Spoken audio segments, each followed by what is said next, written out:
This is Optimal Relationships Daily, episode 424. The most important subject isn't a subject, by TK Coleman of tkcoleman.com. Happy Thursday to ya. I'm Joss Marie, and I'm your host for some of the best relationship blogs we can find 5 days a week. And today is no exception. I'll be narrating a post from TK Coleman that shares insight on what the goal of education should be for young learners.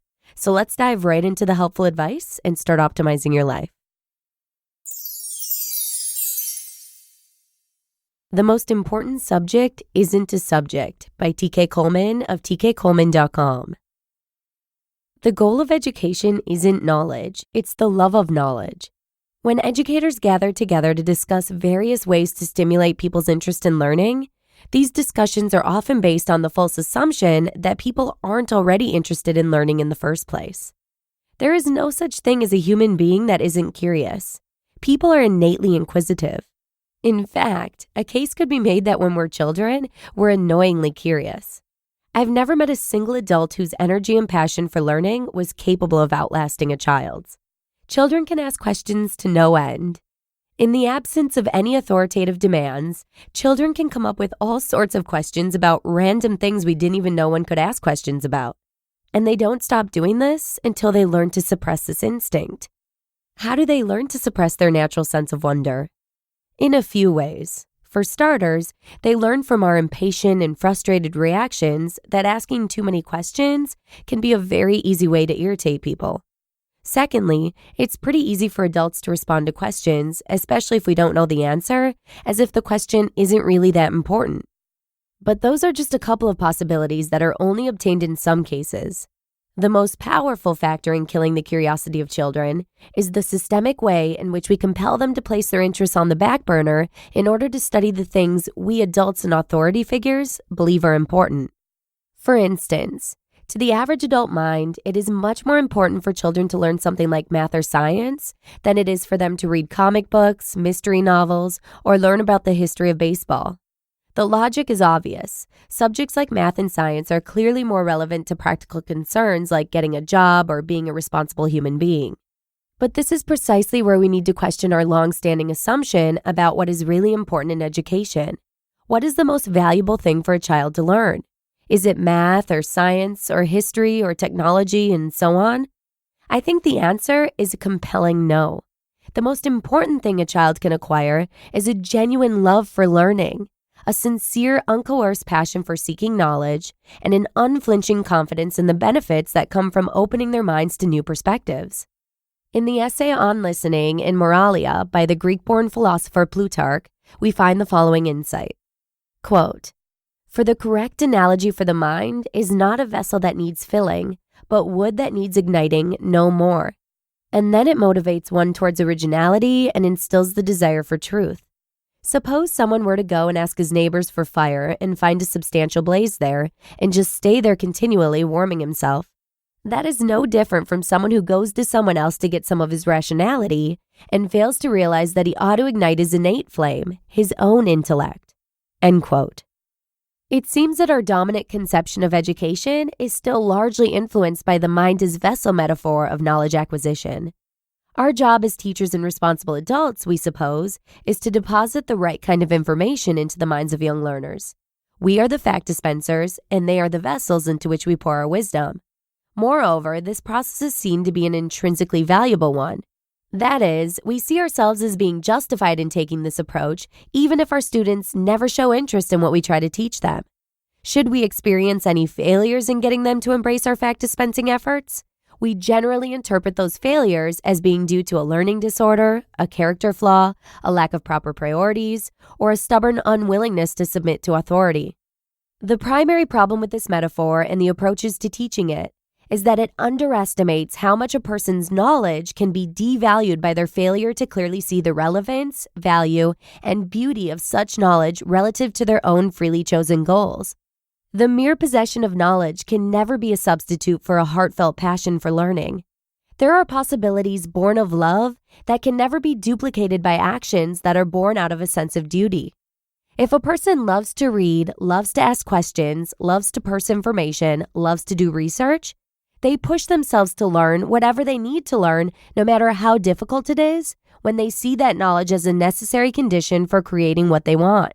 Such people don't have to be motivated by grades, credentials, fear of being put in detention, or the stickers and stars of school teachers.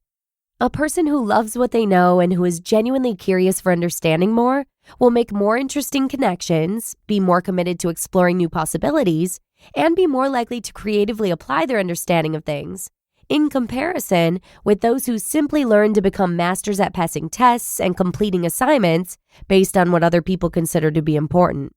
I think we need to spend less time trying to figure out how to make people interested in learning, and more time developing an accurate understanding of how naturally curious human beings already are. There are no uninterested and unmotivated human beings in the absolute sense. There are only people who are uninterested and unmotivated in relation to topics and activities that we believe they ought to be interested in. What would happen if instead of asking children to make their interests subservient to our adult learning agendas, we challenged ourselves to make our own infatuation with important subjects subservient to a child's already exploding sense of wonder? What would happen if we treated every subject as if it were less important than the fundamental agenda of creating spaces that support, nourish, and amplify young people's innate understanding that the pursuit of knowledge can be fun, invigorating, positively addicting, and self-empowering? Instead of fighting for new methods that will stimulate people's interest in things they clearly aren't interested in, why not invest our time and energy into starting with what people, including children, already care about, and using that as the bridge to new areas of learning? Why not challenge ourselves to earn other people's interest, including children, by becoming masters at understanding their priorities and catering our learning agendas to their passions and goals? TK, are you honestly asking me to make math seem relevant and fun to someone whose worldview is limited to asking for toys and cookies? Yes, that's exactly what I'm asking you to do. More importantly, I'm asking you the following question as well. What gives you the right to assume that your understanding of math or anything else is truly legitimate and actually important if you seriously aren't able to make it relevant to someone who's only interested in eating cookies and playing with toys? You just listened to the post titled, "The Most Important Subject Isn't a Subject" by TK Coleman of tkcoleman.com. Don't you think these tips give us plenty to think about? The part about what kills the curiosity of children really stands out to me. It's so important to instill a love for learning in our children so that they're able to excel in a way that goes beyond getting good grades at school. Lee and I hope that our little ones, Talon and Colby, always feel like they can explore the world with that sense of wonder. Not to mention, there's so many questions that Tal asks me that I don't even know the answers to. So at the end of the day, I think I learn just as much as he does. And honestly, it's fun. So thanks so much to TK Coleman for letting me share these awesome tips with you today. And before we check out of here, I'd just like to let you know that we did a t-shirt giveaway on our Facebook group this month. You heard that right. One of our listeners just won a free t-shirt. So go ahead and subscribe to our weekly newsletter at oldpodcast.com to be the first to hear of giveaways and contests. And that's all I've got for you today, so let's go ahead and finish on up. Thanks so much for listening, have a great day, and remember to come on back again tomorrow for the last post of the week, where your optimal life awaits. Hello, Life Optimizer. This is Justin Malik, creator and producer of this podcast, but also Optimal Living Daily, the show where I read to you from even more blogs covering finance, productivity, minimalism, personal development, and more from incredible bloggers like Derek Sivers, Zen Habits, Mark and Angel, The Minimalists, and all the ones you hear on this show too. So if you enjoyed today's episode and like taking amazing blogs on the go, come on over to Optimal Living Daily and subscribe to that one too. And together, we'll start optimizing your life. You've been listening to Optimal Living Daily. Be sure to hit the subscribe button to stay up to date on each new episode and head to oldpodcast.com. That's OLDpodcast.com for a free gift as well as more actionable tips and resources to help you maximize your potential. Thanks for joining us, and remember, your optimal life awaits.